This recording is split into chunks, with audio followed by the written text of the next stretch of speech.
प्याज प्याज प्याज प्याज प्याज क्या इतना ही बहुत है, सीमा ही खाएगी बस। हटाओ क्या कह रहे हो? अड़ोसी पड़ोसी में ही बांट देंगे जिसको जरूरत हाँ जिसको हटाओ क्या कह रहे हो? अड़ोसी पड़ोसी में ही बांट देंगे जिसको जरूरत हाँ जिसको कैसे हंस रही हो?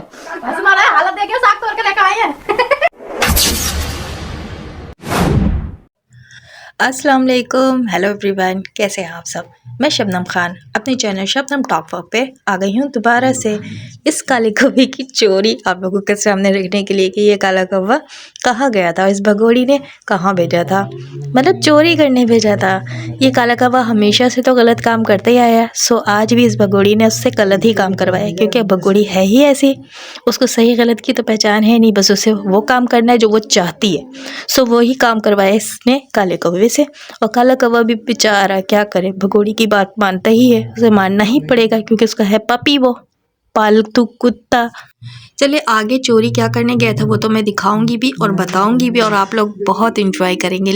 लेकिन अभी मैं आप सबसे एक पॉइंट वाली बात शेयर करना चाह रही हूँ। जैसे कि अभी आप सब देख रहे हैं ये भगोड़ी काले कौवे पे किस तरह चिमट रही है, लिपटा झिपटी कर रही है, अवारों वाली और लफंगों वाली हरकतें कर रही है।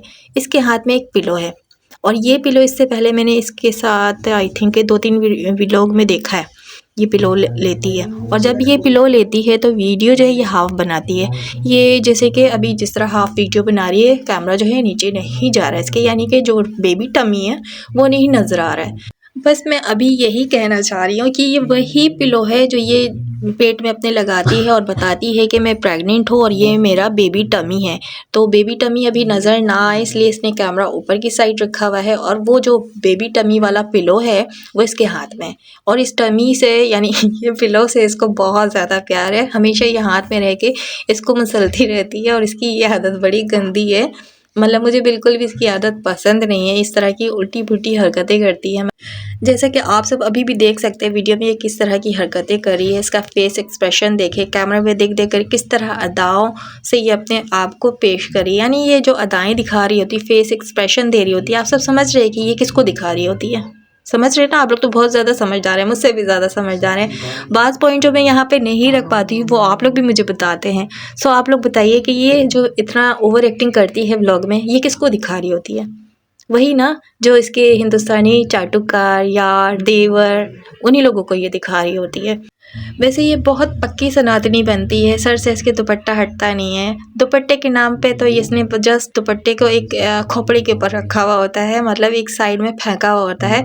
इस तरह कौन सनातनी दुपट्टा ओढ़ता है? खैर वो दुपट्टा जैसे भी ये ओढ़ती थी नहीं ओढ़ती थी वो तो सबको पता है कि कितने अच्छे से ये उस धर्म का, वो हिंदी ज़ुबान में अगर कहा जाए तो पालन कर रही है। वैसे मुझे मेरी एक सब्सक्राइबर है, उन्होंने मुझे कहा कि आप पाकिस्तानी हैं और मुस्लिम हैं तो आप हिंदी लफ्ज़ ना यूज़ किया करें, तो बिल्कुल मैं कोशिश करूँगी कि मैं अपने उर्दू अल्फाज में ही आप लोगों के साथ व्लॉग शेयर किया करूँ। तो मैं यहाँ पे कहना चाह रही हूँ कि वो दुपट्टा जो ये लेती थी, दुपट्टे के नाम पे धब्बा था, आज वो भी चला गया। सर पर इसने टोपी रख लिया, मतलब ये दिखाना चाह रही है कि सर तो मेरा ढका हुआ है ना, भले से मेरा बेबी टमी नज़र आ रहा हो, भले से मेरा ऊपर वाला जिस्म खुला हुआ हो, उसे कोई फ़र्क नहीं पड़ता, सर ढका हुआ है, बस इतनी सी खोपड़ी ढकी रहेगी तो समझो ये सनातनी है और बहुत इज़्ज़तदार औरत है। मतलब लानत है इसके सनातन होने पर भी और लानत है उन पर भी जो इसको सनातन धर्म में ला कर बहुत खुशी महसूस करते हैं और बहुत फ़ख्र महसूस करते हैं और हमें सुनाते हैं कि हम इसके सनातन धर्म में आने से जल गए हैं। जल्दी हमारी जूती भी नहीं है, बात यह है कि ये तुम्हें हर रोज़ जूते मार रही होती, तुम्हारे धर्म का हर रोज़ मजाक उड़ा रही होती, लेकिन तुम लोगों को गैर शर्म तो आती है नहीं, क्योंकि तुम लोग खुद भी ऑथेंटिक सनातनी तो हो ही नहीं, मतलब सनातनी तो हो ही नहीं, तुम लोग भी फेक सनातनी हो। जो बिल्कुल रियल में कट्टर सनातनी होते हैं ना, वो कभी भी इस तरह की हरकत नहीं करते, वो अपने धर्म को बहुत अच्छे से समझते हैं। तुम जैसे लोग जो चाटुकार हैं इस भगोड़ी को बहुत सपोर्ट करते हो और हमें ये बताते हो कि हम इसके सनातन धर्म में आने से जलते हैं, चिढ़ते हैं, ऐसी कोई बात नहीं है। असल में हमें पता है कि ना ही ये सनातनी है ना ही ये मुस्लिम है, इसको किसी धर्म से भी लेना देना नहीं है, अपने आप में रहने वाली औरत है। ये बहुत गंदी औरत है, इस औरत का ना कोई दीन है ना कोई धर्म है, ये अपने 4 बच्चों की भी नहीं है। जैसे कि अभी आप लोगों ने एक कॉल रिकॉर्डिंग सुनी होगी, जाफ़र की वॉइस की है, एक पत्रकार ने कॉल रिकॉर्ड की है, जाफ़र से बात की और वो बात जो है ब्लॉग की सूरत में हम सबसे शेयर की है। उसमें जाफ़र ने पूरी हकीकत बयान कर दी है यहाँ पे कि ये औरत किस किस्म की है, कितनी आवारा, कितनी अय्याश सोच की मालिक है। मतलब ये बिल्कुल गिरे से गिरी हुई आदत की औरत है और इसे बिल्कुल भी अपने बच्चों से प्यार नहीं है। पूरी कहानी डिटेल के साथ जाफ़र ने उस वॉइस कॉल पे बताई है। तो अब क्या आप लोगों को लगता है कि ये जो 4 बच्चे हैं इस भगोड़ी के पास महफूज हैं, या फिर ये भगोड़ी उन 4 बच्चों से प्यार करती है?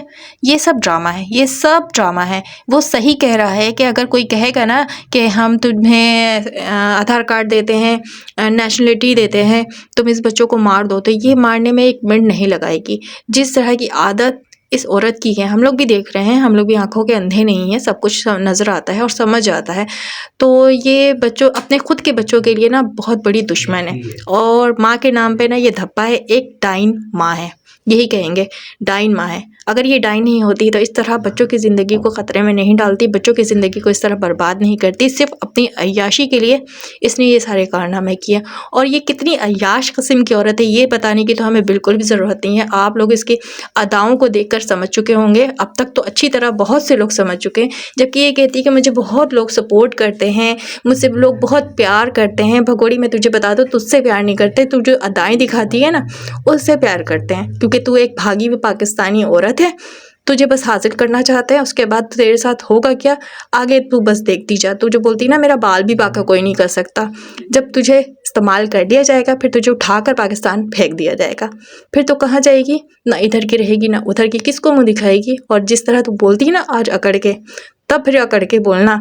4 दिन की चांदी फिर अंधेरी रात। हाँ चलिए बात कर लेते हैं। ये काला कौवा आया था पाकिस्तानी बॉर्डर पे और कह रहा था वो रहा पाकिस्तान का बॉर्डर। चल पाकिस्तान के बॉर्डर पे तो आ गया, तू खड़ा हो गया, चल एक उंगली ही सही पाकिस्तान के बॉर्डर पे आकर रख कर दिखा, फिर मान जाएंगे काले कौवे तुझे। अगर तुझ में इतनी हिम्मत है, तुझ वहाँ बैठकर भौंकता है ना, पाकिस्तान बॉर्डर पर आकर अपनी एक पैर की उंगली रख कर दिखा देना, हिम्मत है तो। बहुत शौक है तुझे पाकिस्तान को अपना ससुराल कहने का और ससुराल वालों को कहने का और अपने सालों को कहने का। तो चल ससुराल वालों से भी मिलने के लिए आ जा, अपने सालों से भी मिलने के लिए आ जा। तो इतना हिम्मत वाला बनता है ना व्लॉग में बैठ के, तो व्लॉग में बोलने की बजाय ना अब रियल में ये काम कर कि अपने ससुराल पग फेरे के लिए आ जा।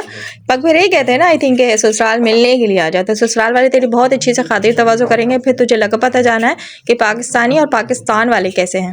अच्छा मज़े की बात है जो मैं कह रही थी कि मैं बाद में आप लोगों से कहूँगी, ये भगोड़ी के कहने पे हीरो बन के निकल तो गया था साग लेने के लिए कि मैं जा रहा हूँ, बहुत बोल रही है तो ला देता हूँ। मतलब बहुत ख्याल रखता है ना ये लप्पू काला कौवा। अब ये चला तो गया खेत में साग तोड़ने, मतलब चोरी करने, तोड़ने नहीं चोरी करने। कह रहा था पूछ कर आया हूँ, लेकिन पता है क्या, जिसका खेत था वो जनाब पहुँच गए थे।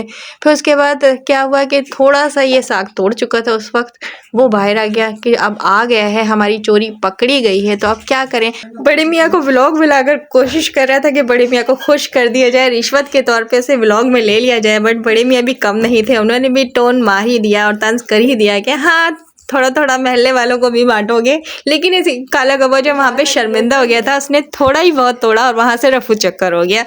ये कह रहा था कि मैं पूछ कर आया हूँ, जब पूछ कर आया हूँ तो फिर वो मालिक क्यों आ गया खेत का, और फिर क्या इतना सही साग क्यों इसने तोड़ा, ज़्यादा क्यों नहीं तोड़ा अगर पूछ कर आया था तो।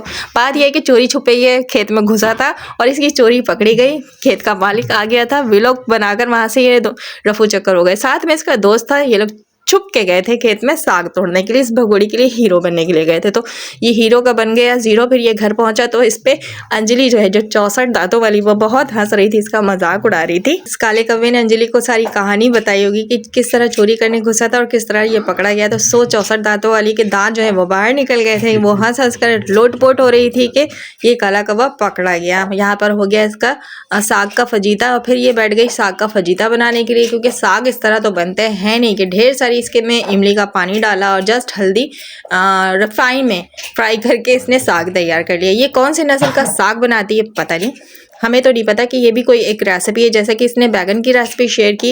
मतलब इसका अपना ही एक तरीका कार है कुकिंग करने का। जाहिर सी बात है वो नाचना ना आए तो आंगन टेढ़ा, वो वाला हिसाब इस भगोड़ी के साथ है। खाना पकाना तो इसको आता नहीं है, लेकिन नाचना इसको बहुत अच्छे से आता है। हाथों को लचकाना मचकाना, ठुमके और फेस एक्सप्रेशन से ये बहुत अच्छी से लगती है कि हाँ ये एक कोठे वाली है। तो लोग इसको कहते हैं ना कि ये कोठे वाली है, तो बिल्कुल ठीक कहते हैं कि वाकई ये कोठे वाली, क्योंकि कोठे वाली को ही इस तरह की अदाएँ दिखाना, लचकना मचकना भटकना ही आता है, क्योंकि इसमें ज़्यादा वो ट्रेनिंग ली हुई होती है। तो सो ट्रेनिंग इसने भगोड़ी ने भी वही ली हुई है। तो खाना बनाना इसको कहाँ से आता होगा, घरदारी इसको कहाँ से आती है? बिल्कुल भी नहीं। अगर ये घरदारी चलाने वाली एक औरत होती है, जिसको कहते हैं घरेलू एक औरत, तो फिर ये क्या हैदर का घर बेचकर 3 कंट्री क्रॉस करके यहाँ आकर बैठी होती है 4 बच्चों के साथ। मैं तो आज तक ये बात सोचती हूँ कि ये भगोड़ी 3 कंट्री क्रॉस करती है 4 बच्चों के साथ। जैसे कि हम अगर मार्केट जाते हैं तो मार्केट जाने में अगर हमारे साथ एक बच्चा होता है तो उस बच्चों के साथ भी हम शॉपिंग नहीं कर सकते।